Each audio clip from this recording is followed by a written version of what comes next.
டடா! Hey guys, welcome back to my channel lollipop store. நிறைய பேர் கேட்டிருந்தீங்க இந்த நாட் போடுறது எப்படி, என்ன எலாஸ்டிக் யூஸ் பண்ணுறீங்க அப்படின்னு சொல்லி கமெண்ட்டில் வந்துட்டு இருந்துச்சு. ஸோ நான் வந்து இந்த 2 எலாஸ்டிக் தான் பிகினிங்கில் யூஸ் பண்ணிகிட்டு இருக்கேன். ஸோ நீங்கள் ரொம்ப பிகினராக இருந்தீங்கன்னா நான் ஃபஸ்ட்டு காட்டினால அந்த எலாஸ்டிக் வாங்கி ட்ரை பண்ணுங்கள். நல்லா ஃப்ளெக்சிபிளாக இருக்கும், நாட் போடுறதுக்கும் ஈஸியாக இருக்கும். ஓகே, இன்னும் குவாலிட்டியாக கொடுக்கணும், ப்ராஸ்லெட் ஒன்றும் அறாமல் இருக்கணும்னா இப்போ ஸ்கின்னில் காட்டுற இந்த திக் எலாஸ்டிக் யூஸ் பண்ணிங்கன்னா இன்னுமே சூப்பராக இருக்கும். ஸோ அடுத்த வீடியோவில் பார்ட் 2 வீடியோவில் உங்களுக்கு 2 எலாஸ்டிக்கும் யூஸ் பண்ணி எப்படி நாட் போடுறதுன்னு சொல்கிறேன். மறக்காமல் சேனலை ஃபாலோ பண்ணிக்கோங்க. பாய். டடா! Hey guys, welcome back to lollipop store. இது வந்து பார்ட் 2 வீடியோ. பார்ட் 1 வீடியோ பார்க்கணுன்னா கண்டிப்பாக பார்த்துட்டு வந்துடுங்க. ஸோ அதில் தான் தெரியும் என்னென்ன த்ரெட்டு, என்னென்ன எலாஸ்டிக் நம்ம யூஸ் பண்ணுறோன்னு சொல்லிட்டு. ஸோ அந்த சிம்பிள் எலாஸ்டிக்கில் நார்மலாக டபுளாக எடுத்துக்கோங்க, அப்போ தான் ஸ்ட்ராங்காக இருக்கும்.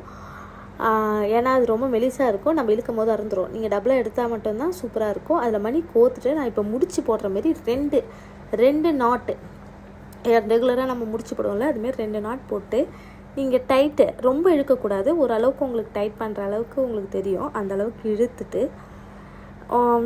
அந்த பீட்ஸ்குள்ளே வந்து அந்த நாட்டை தள்ளி விட்டுட்டிங்கன்னா ரொம்பவே டைட் ஆகிடும்.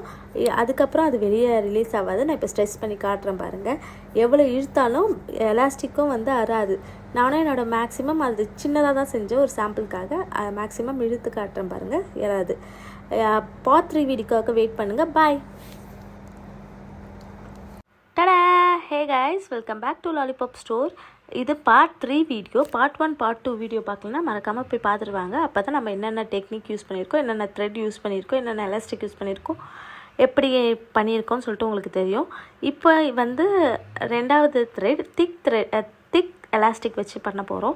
இந்த எலாஸ்டிக்கும் அதே தான், சேம் ப்ரொசீஜர். நம்ம 2 டைம்ஸ் வந்து அதை நாட் பண்ணணும். ஆனால் இது பண்ணும் போது மட்டும் உங்கள் சுண்டு விரலை வந்து டைட் பண்ணிவிட்டு பண்ணால் மட்டும்தான் அந்த நாட் வந்து ப்ராப்பராக விழும். நீங்கள் லூஸாக போட்டிங்கன்னா நாட்டு லூஸ் ஆகி நீங்கள் கையெடுத்தோடனே அது ஓப்பன் ஆகி வந்துடும். ஸோ இந்த எலாஸ்டிக்கில் உங்களோட மேக்ஸிமம் ஸ்ட்ரெஸ் கொடுத்து நீங்கள் டைட் பண்ணால் மட்டும்தான் இந்த எலாஸ்டிக் டைட் ஆகும்.